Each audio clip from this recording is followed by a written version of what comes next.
momentos até o fim. Nos meus melhores momentos até o fim. Quando tudo estiver mal até o fim.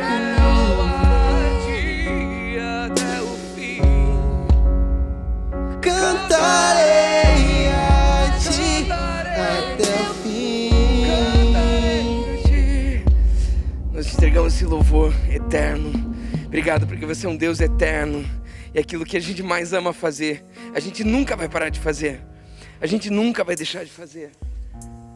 Porque você é eterno. E é nesse lugar que você nos coloca. É dessa maneira que você nos faz pensar. Você nos traz de volta para a nossa origem, que é a eternidade. Onde a gente se encontra deslocado desse tempo e espaço onde nós fomos criados.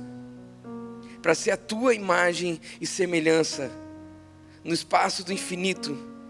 E no tempo da eternidade.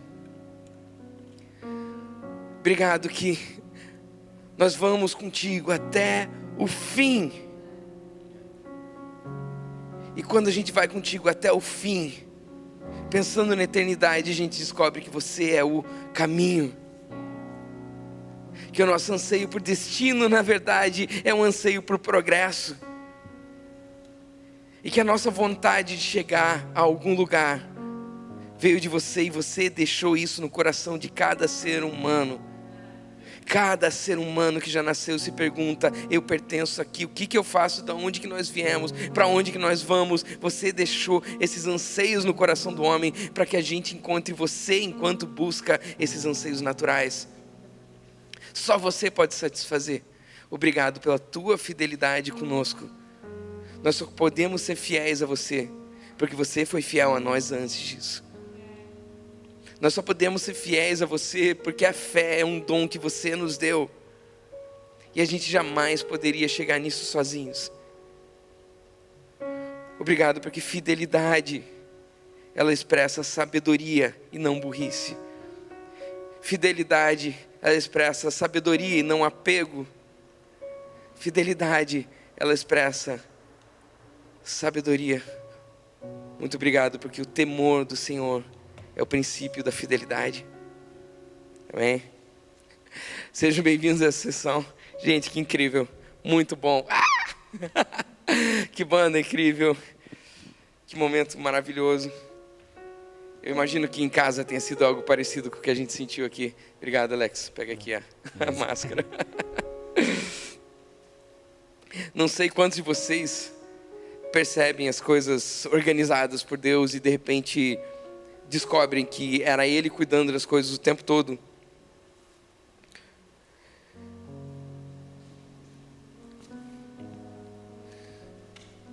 A gente vê nesse contexto onde o voluntariado, ele se mostra amor.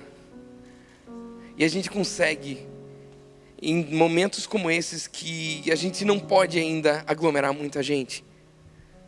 Mas Deus consegue estrategicamente usar 12 pessoas num lugar e fazer algo que há 10 anos atrás, que há 20 anos atrás era completamente impossível e precisava ser alguém muito grande, precisava ser um barão naquilo que a gente faz. Para que conseguisse fazer e chegar essas coisas até em casa. E a gente percebeu o quanto foi necessário pensar, planejar, estrategizar, tentar correr atrás das dificuldades e superar tudo o que a gente pensava antes. E através de 10, 12 pessoas a gente consegue chegar na tua casa. A gente consegue ser um com você, a gente consegue estar no teu celular, consegue estar na tua TV. A gente consegue fazer você estar junto nessa janela de chat aqui embaixo. E não para de comentar, não parem de comentar, continua comentando. O teu comentário, outras pessoas vão enxergar, outras pessoas vão ver o teu comentário e vão se sentir juntos. Esse voluntariado, ele é uma mistura de amor com excelência e com comprometimento. Isso aqui me faz lembrar no ano passado, quando a gente estava recebendo de Deus as estratégias do que seria a Pixel. E a gente estava vendo algo maravilhoso nascendo naquilo ali, dentro de uma mensagem onde você é a luz do mundo. E através da tua luz, isso não só iluminaria lugares, mas dependendo de onde o teu pixel chega, você forma imagens junto com os outros. E você está cada vez mais próximo, formando uma imagem com maior definição, com maior qualidade. Quando a imagem tem mais qualidade, a mensagem chega de maneira mais profunda. E daí a gente começou a ver que as cores que eram o RGB, as cores de um pixel, o vermelho, o verde e o azul, elas eram a origem de todas as bilhões de cores que a gente pode perceber. E a gente foi percebendo que, na verdade, tinha uma mensagem profunda por trás disso. Porque o vermelho, a gente descobriu que ele é a cor do amor. Isso daí é meio óbvio. Ela é a cor do sangue, ela é a cor do vinho, ela é a cor da paixão, ela é a cor do coração, ela é a cor de todas essas coisas que implicam no romance, na intimidade, no relacionamento. A gente encontrou no verde tudo aquilo que relata a esperança. A gente vê a esperança de um futuro, a gente vê a esperança da subsistência, a esperança da natureza. A gente vê no verde até a cor que o dinheiro tem. E a gente chama o dinheiro de verde. E a gente tem o verde como a cor da esperança. A gente encontra lá no azul a cor do infinito, a cor do céu, a cor do mar, a cor do infinito superior, a cor do infinito inferior, a cor do horizonte. E a gente vê que tudo isso ele mostra que existe muito mais do que se pode ver. E mais do que se pode ver é a fé. A fé é mais do que aquilo que a gente pode enxergar.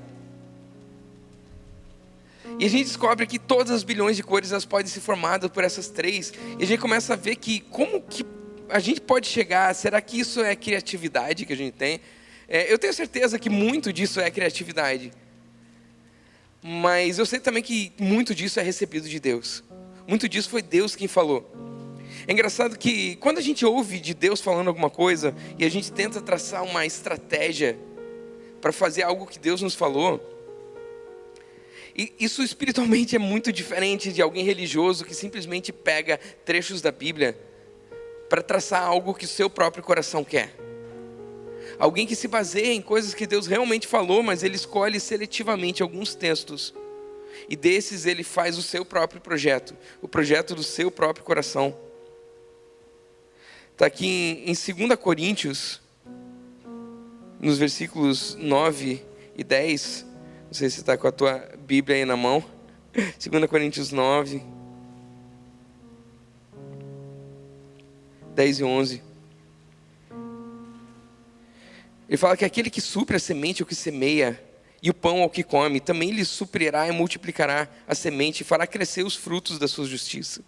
Vocês serão enriquecidos de todas as formas para que possam ser generosos em qualquer ocasião.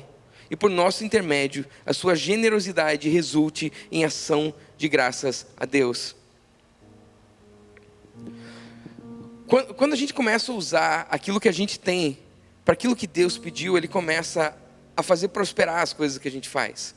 É até natural. Porque Deus ele percebe qual investimento está dando retorno. E o retorno que ele quer são filhos para ele, são as pessoas de volta. É aquilo pelo qual Jesus morreu, pelo qual Jesus foi investido, pelo qual Jesus foi semeado. Por mim e por você, e pelas pessoas que você ama. Inclusive pelas pessoas que você não ama. Então, exige muito mais fé para eu crer que você vai conseguir levantar um dinheiro para ofertar e para construir as coisas junto, e para fazer um curso, para fazer um DIY, para estar num jantar que a gente vai fazer mais para frente. Tem muito mais fé em eu acreditar que você vai conseguir levantar esses recursos, que Deus vai dar esses recursos para você, do que em simplesmente existir um desconto. É claro que está no nosso coração facilitar para que qualquer um possa estar. Mas eu quero começar a enxergar em você um meio pelo qual Deus vai abençoar muitas pessoas. Porque Deus ele é um Deus de estratégia. E estratégia do grego, como é que é? Estratégia. E nisso que a gente usou esse X nosso hoje para fazer como um mapa de um time de basquete e a maneira que um coach marca como que um time de futebol americano, de rugby, ele faz X versus círculos. Então sempre tem o ponta direita que corre por aqui, o atacante que vai pelo meio, quem que vai segurar os outros que estão avançando. Isso daí todas são estratégias. Estratégia vem muito daquilo que é sabedoria, e a gente sabe que Provérbios 4:7 diz que o conselho da sabedoria é: procure obter sabedoria. Use tudo o que você possui para adquirir entendimento. E lá em Tiago, no capítulo 1, versículos 5 e 6, ele fala: se algum de vocês tem falta de sabedoria, peça a Deus que dá livremente a todos, de boa vontade, e lhe será concedida. Peça, porém, com fé, sem duvidar. Perceba aqui que ele coloca a fé, que é a raiz da fidelidade. E quando ele fala sobre quando a gente tem falta de sabedoria, e tantas vezes uma ideia estratégica que Deus coloca em mim e em você, ele é resultado da sabedoria. Estratégia nunca é resultado só de conhecimento, nunca é resultado só de iniciativa. Mas a estratégia, ela é resultado de alguém que enxerga o futuro. É alguém que enxerga aquilo que está vindo em sua direção. É aquilo que enxerga as possibilidades daquilo que pode acontecer. Quando Deus começa a colocar no nosso coração estratégias, e a gente começa a lembrar de todas as referências que a gente pegou ano passado, a história que tem por trás de cada uma dessas pessoas que está construindo a Pixel, que provavelmente você não conhece, uma história muito comprida, uma história de cada um, uma história enorme, que na maioria vem de décadas servindo a Deus em diversas frentes, de décadas construindo equipes, de décadas se voluntariando para construir em vários lugares. Até que no ano passado Deus foi colocando a gente mais próximo de grandes heróis nossos, como o Rich Wilkerson Jr. da Vulls e como o pastor Aaron McManus da Mosaic, e sem estar distante de vários heróis que a gente tem no Brasil, do Pio Carvalho, do Carl Dietz, da Nova, de tantas e tantas igrejas, pastor Costa Neto, e a gente tem enxergado a maneira que Deus atua. A gente se enxerga em Blumenau, e a gente sabe o lugar que a gente tem em Blumenau, e como que a gente atua junto com outras pessoas que estão fazendo a mesma missão de Jesus. Porém, a gente não pode estar fazendo a mesma coisa que os outros. Não tem como. Se eu estiver copiando alguém, é porque eu não recebi uma estratégia de Deus. Se eu estiver fazendo o mesmo que outros estão fazendo, é quando eu não consigo enxergar algo diferente para ser igreja. É quando eu acho que igreja já foi saturado, tudo aquilo que igreja poderia ser, e eu começo a correr atrás da mesma maneira que se pinta de preto os lugares, ou que as mesmas músicas que estão em todos os lugares, e a gente não busca algo de novo daquilo que Deus tem feito. Ter convivido com tanta gente enquanto a gente planejava isso aqui tudo, e ver como que Deus foi abrindo portas, como que a gente chegou próximo de Sam Gualtieri, e ele foi orientando toda a parte de projetos com a Pop Signs de Miami, e no Mosaic College, quando a gente foi recebendo tantas e tantas coisas completamente diferentes, a gente começou a ver que tudo isso existe uma sincronia de algo que acontece no mundo inteiro, porque isso foi aproximando não só de Hillsong, não só de Bethel, não só da Collective Church da Malásia, não só da Nova Zelândia. E a gente começa a ver como que a gente faz parte de todo essa rede que Deus vai fazendo através de toda a humanidade. Porque é dele que vem a estratégia. Toda estratégia vem dele. E a gente começa a ver por que Deus faz estratégia. Deus tem uma missão. Ele faz toda a missão comigo e com você. A missão de encontrar o perdido, aquelas pessoas que estão buscando Deus e ter a resposta na ponta da língua para falar que Jesus ama ele, que Deus nunca desistiu de cada um deles. Essa é a missão, até que ele volte. A gente aprendeu a obedecer, e cada vez a gente quer se aprofundar nisso que é obedecer. A gente sempre fala que obedecer é amar ao próximo como a mim mesmo. Depois é obedecer a amar o próximo como Jesus o amou. E depois obedecer é começar a aprender a ouvir a voz dele falando comigo e com você. E através dessa voz que fala comigo e com você, a gente obedece essa voz. E a gente continua obedecendo. Então ele nunca vai se contradizer com aquilo que ele já escreveu na palavra. Quanto mais eu conheço a palavra, quanto mais eu adquiro sabedoria, mais eu começo a reconhecer no meio da quantidade imensa de vozes que tem na minha cabeça, qual que é a de Jesus no meio daquilo tudo. E eu começo a obedecer.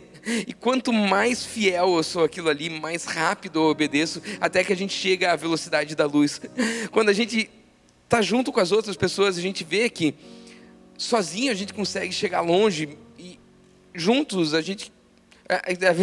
sozinho a gente chega rápido, mas junto a gente chega mais longe. Mas quando a gente encontra a nossa tribo, a gente vai mais longe, mais rápido. Porque uma tribo se caracteriza por sincronia, uma tribo se caracteriza por estar andando no mesmo passo. E a gente começou a ver que o contexto de toda a missão é o amor. E a estratégia é a maneira com que nossos relacionamentos são formados justamente para cumprir a missão que Jesus deixou para mim e para você. O teu chamado nunca vai ser algo que você consegue fazer sozinho. O teu chamado nunca vai ser algo que você consegue fazer sozinho, porque o contexto da missão é o amor. Quantas vezes a gente viu Paulo usando termos militares para descrever o que seria a igreja? É engraçado, porque a gente está falando sobre amor. E dele vai lá e usa termos militares para isso. Sim, porque o militarismo me fala de estratégia. É estratégia. Essa é a característica principal do exército: disciplina, estratégia, obediência. Entender que existe uma coordenação. Entender que mesmo aquele capitão que você enxerga na tropa que você está, ele está servindo junto de um general que eu não posso enxergar. E todas as coisas acontecem em sincronia, porque se trata de uma tribo. Deus não quer que você esteja com pessoas com as quais você não está sincronizando. Ele quer que você esteja junto de pessoas que andem no mesmo ritmo com você, que estejam numa mesma cultura que você. E através disso você vai estar em unidade com todas as outras unidades desse exército. Lá em Efésios 6:12, Paulo vai explicando que a nossa luta não é contra carne nem sangue, nossa luta não é contra seres humanos, mas contra poderes e autoridades, contra dominadores desse mundo de trevas, contra as forças espirituais do mal nas regiões celestiais. Por isso vistam toda a armadura de Deus, para que possam resistir no dia mau e permanecer inabaláveis, depois de terem feito tudo. Assim, mantenham-se firmes, cingindo-se com o cinto da verdade, com a couraça da justiça e tendo os pés calçados com a prontidão do evangelho da paz. Além disso, usem o escudo da fé, com o qual vocês poderão apagar todas as setas inflamadas e mentiras que você vai ouvir em vários lugares, que você acha que vieram de pessoas, mas essas mentiras não vieram de pessoas. Usa o capacete da salvação e a espada do Espírito, que é a palavra de Deus, e orem no Espírito em todas as ocasiões, com toda oração e súplica. Tendo isso em mente, estejam atentos e perseverem na oração por todos os santos. Eu vejo isso aqui uma estratégia imensa do que ele está falando, de como fazer, de como falar. Como que eu vou obedecer a Deus se eu não oro? Como que eu vou obedecer a Deus se eu não dou tempo de meditação? Como que eu vou ouvir Ele se eu não paro tudo e não digo para o meu corpo, fica quieto? A gente faz isso através do jejum. A gente não fica falando aqui, mas eu quero que a gente tenha uma cultura mais de disciplina em cima disso. É disso que se trata um exército, é disso que se trata uma tropa. Muitas das coisas a gente precisa de uma disciplina para que isso aconteça. Quando a gente está enxergando tudo isso aí que Deus faz em vários lugares, e Ele age através da igreja, é o epicentro de tudo que Deus está fazendo no mundo. Por isso que é tão importante estar na igreja, por isso que é tão importante estar revestido disso, estar fazendo parte disso. E a ação da maioria de nós não vai ser exatamente só dentro da igreja, vai ser em outros lugares, onde Deus te colocou no mercado de trabalho, onde Deus te colocou como um hobby, nos lugares onde você gosta de estar, e com as pessoas que você ama de ter por perto.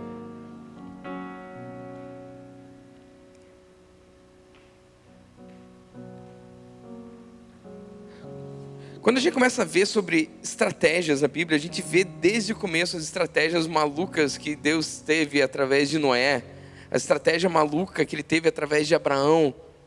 Quando foi para Moisés, foi incrível a estratégia de Deus de fazer um movimento social que nunca aconteceu na humanidade. Moisés, ele foi lá e tirou um povo inteiro que era escravo e levou para o deserto e viveu gerações num modelo que parecia mais anárquico do que qualquer outro tempo da humanidade, porém era totalmente submisso a Deus. Era uma teocracia real onde Deus, não um sacerdote governava, era um Deus quem governava sobre as pessoas. E mesmo assim as pessoas não enxergavam, as pessoas eram igualzinho a mim, a você. Provavelmente a gente estaria muito parecido com eles. É muito fácil a gente olhar para trás e julgar o que os outros fizeram, mas quem sabe a gente estaria em algo parecido com eles.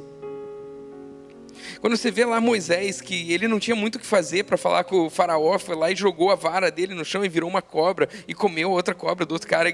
Coisas tão malucas que Deus pede para fazer, as estratégias que Ele pede para Jesus, que Ele vai lá, manda o cara tomar banho 7 vezes e ele está curado da lepra.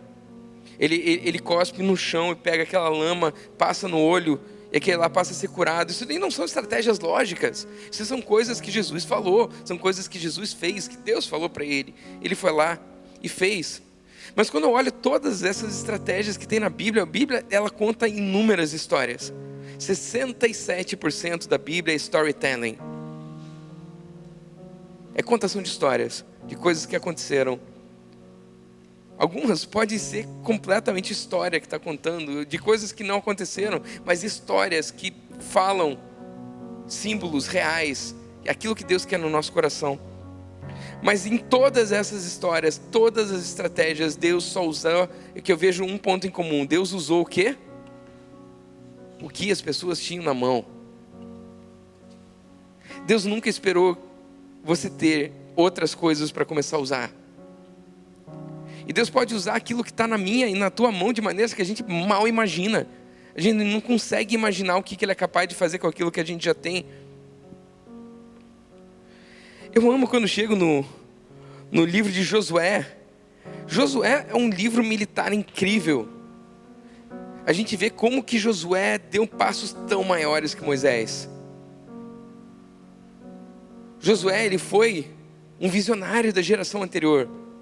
Ele foi aquele que viu as promessas que Deus tinha e acreditou nas promessas. Quando ele chegou lá na terra de Canaã, ele voltou e falou, sim, realmente lá está cheio de gigante. Só que para mim a lógica é que Deus falou para a gente ir lá. Então vamos. Ele enxergou como que Deus agiria através da estratégia. E aqui em Josué 1:2, gente, preciso ler isso aqui, porque é maravilhoso. Ele fala, meu servo Moisés está morto. Eu amo a maneira que Deus aproveita as nossas tragédias para exigir de nós a criatividade de como sair daquele buraco. Ele adora quando a gente percebe que a gente não tem algum recurso. Ele adora quando a gente reconhece que algo está falho em nós. Quando a gente reconhece que algo está faltando, é a partir daquilo ali que vai ser construído o futuro. Moisés, meu servo, está morto. Meu Deus, era o cara que falava com Deus, agora ele morreu. Fala, agora pois, você e todo esse povo preparem-se para atravessar o rio Jordão e entrar na terra que eu estou para dar aos israelitas. Como prometi a Moisés, todo lugar onde puserem os pés eu darei a vocês. Seu território se estenderá do deserto ao Líbano, do grande rio, o Eufrates, toda a terra dos hititas até o mar grande no oeste. Ninguém conseguirá resistir a vocês todos os dias da sua vida. Assim como estive com Moisés, estarei com você. Nunca o deixarei, nunca o abandonarei. Você consegue enxergar a quantidade de promessas que Deus fala para ele ali, quando ele ouviu? Seja forte e corajoso, porque você conduzirá esse povo para herdar a terra que prometi, sob juramento aos seus antepassados. Somente seja forte e corajoso. Tenha o cuidado de obedecer a toda a lei que o meu servo Moisés lhe ordenou. Não desvie dela nem para a esquerda, nem para a direita, para que você seja bem sucedido por onde quer que andar. Não deixe de falar as palavras desse livro da lei, de meditar nelas de dia e de noite, para que você cumpra fielmente tudo o que nele está escrito. Só então os seus caminhos prosperarão e você será bem sucedido. Não fui eu que te ordenei? Seja forte e corajoso. Não se apavore, nem desanime, pois o Senhor, o seu Deus, estará com você por onde você andar. Pai querido, muito obrigado, porque a tua palavra nos anima, a tua palavra nos traz a tua alegria é a nossa força. A tua palavra nos mobiliza, a tua palavra nos coloca em unidade, para depois mobilizar.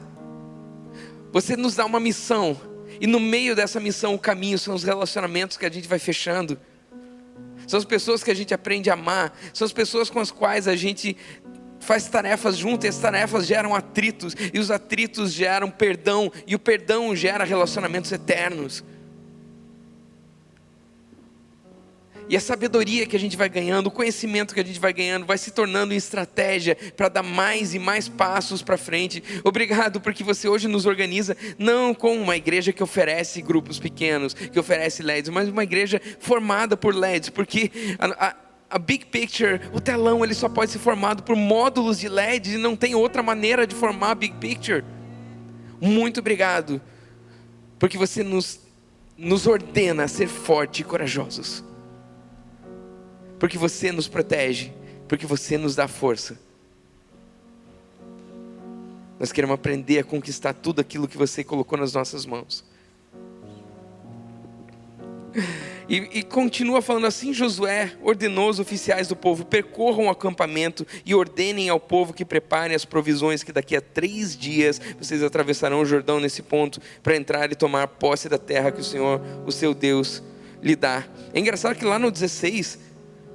ele fala assim: então eles responderam a Josué: tudo o que você nos ordenar faremos, e aonde quer que nos enviar, iremos. Assim como obedecemos totalmente a Moisés, também obedeceremos a você.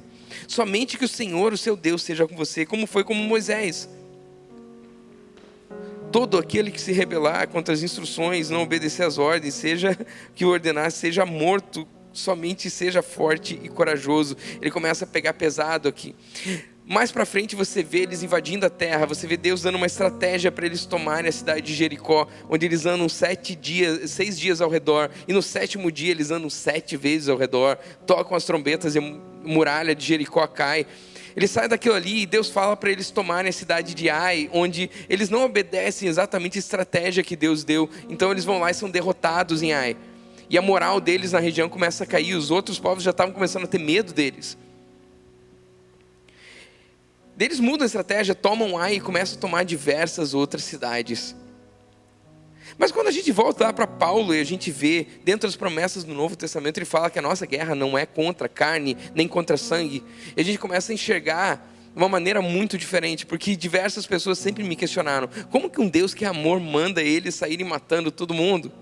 Manda matar criança, manda matar animal, e deles resolvem poupar algumas pessoas e Deus pune eles. A gente precisa entender o contexto da estratégia daquilo que Deus mostra nessas lições. Porque na maioria das vezes a gente acha que nós somos o povo de Israel, mas tantas e tantas vezes nós somos esse outro povo que precisa morrer. E tantas coisas em nós, elas precisam morrer para que Jesus viva. E a gente precisa obedecer aquilo que Ele faz. Quando Ele fala e a gente obedece, a prosperidade começa a chegar em passos muito maiores, muito mais fortes.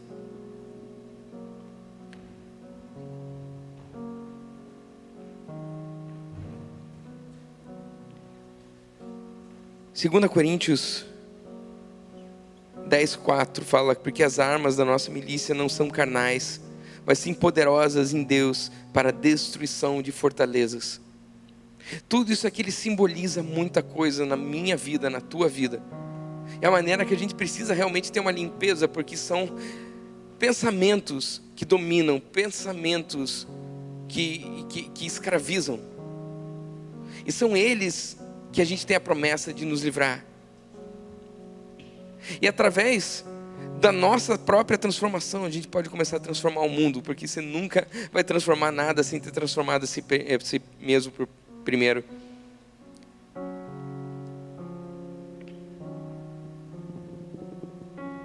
Quando a gente começa a avançar, existem outras histórias na Bíblia onde Jonatas estava lá. Ele ia invadir o acampamento dos inimigos, mas ele falou: vamos invadir esse acampamento, quem sabe Deus esteja conosco. Ele percebia qual que era o objetivo que Deus tinha. Quando eu e você percebemos o objetivo que Deus tem, a missão que Ele tem, qualquer estratégia que a gente fizer visando isso que Deus prometeu, ela vai dar certo. Qualquer uma. Isso é sabedoria. É lógico que a gente vai pegar, só que no meio da incerteza, é só na incerteza que você vai testar se você tem fé.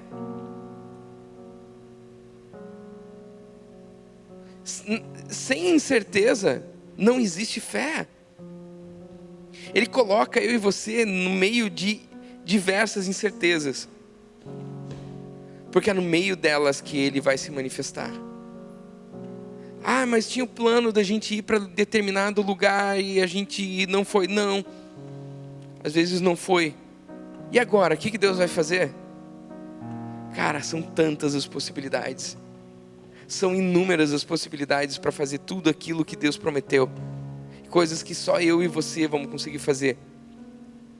Estratégias, elas servem para mobilizar uma equipe em unidade para um mesmo objetivo. O outro time das bolinhas, o X contra as bolinhas, eles não são pessoas. Eles não são carne, eles não são sangue, eles não são seres humanos.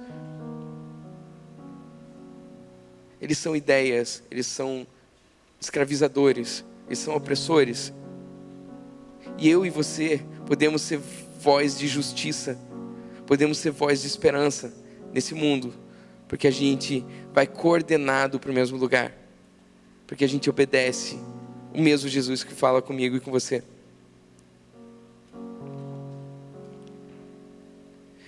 Então eu quero só falar para você que às vezes quando você está chegando e está vendo as coisas que estão acontecendo, já existe um plano. Venha conhecer o plano. Às vezes você pode ter excelentes ideias, mas quem sabe o plano que já existe dentro da Pixel, você ainda não conheceu. E quem sabe ele seja melhor do que muitas ideias que você possa ter.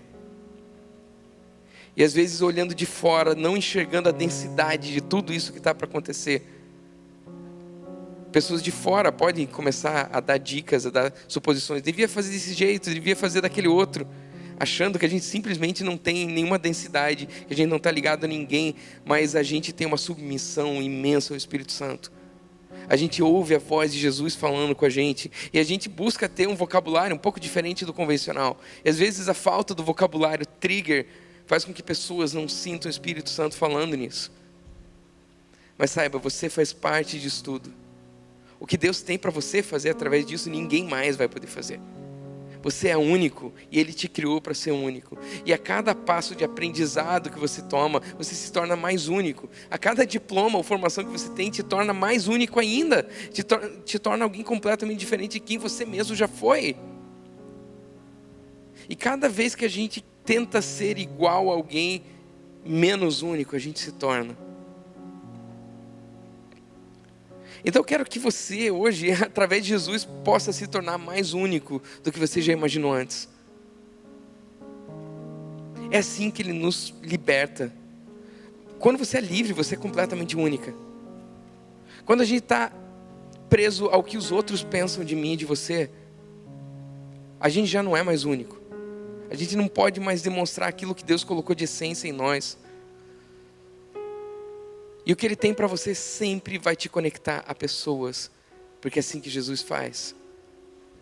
Essa é a estratégia de Deus para chegar até o teu coração. Você pode achar algum dia que você que escolheu Jesus, mas saiba, foi Ele quem te escolheu. Você escolheu, você respondeu à escolha dEle. Eu quero te convidar para esse passo de fé, no qual você escolhe um Deus que sempre te escolheu. Um Deus que nunca esteve longe de você. E que nos dias que a fé balançou, a fé dele te sustentou. Ele sempre acreditou em você. Então você pode repetir comigo falando: Senhor Jesus, eu te entrego a minha vida. E falando esse Senhor Jesus, eu te entrego a minha vida, começa um processo, uma conversa que vai durar a eternidade, que vai para sempre. Então não perca a oportunidade de se tornar junto de uma tela de LED, junto de um big picture, para refletir a imagem daquele que criou a mim e criou a você. e que estrategicamente a gente se move para tornar o mundo um lugar melhor, tornando você a melhor versão que você poderia ser, a versão que Deus sonhou de você. Repita comigo: Senhor Jesus, eu te entrego a minha vida. Eu quero orar por você que falou isso. Pai, muito obrigado porque você levanta as pessoas justamente para os teus sonhos sobre as nossas vidas, para os teus sonhos, para que a gente leve essa liberdade para as pessoas que a gente ama, para que a gente leve o teu nome e o teu amor para aqueles a quem o Senhor coloca no nosso caminho e nos faz cruzar, aqueles a quem você nos dá de presente como amigos, aquele que você nos deu de presente como parentes. E obrigado por nos dar uma missão tão maravilhosa e tão nobre, que a gente jamais sonhou de uma promessa de toda essa terra ser nossa, de todo esse universo, essa criação ser nosso, ser coordenado por homens que se sentem tão falhos, mas que nas tuas mãos se tornam pessoas incríveis e que nunca imaginaram que podiam se tornar nisso tudo. Muito obrigado, Pai. Em nome de Jesus. Amém.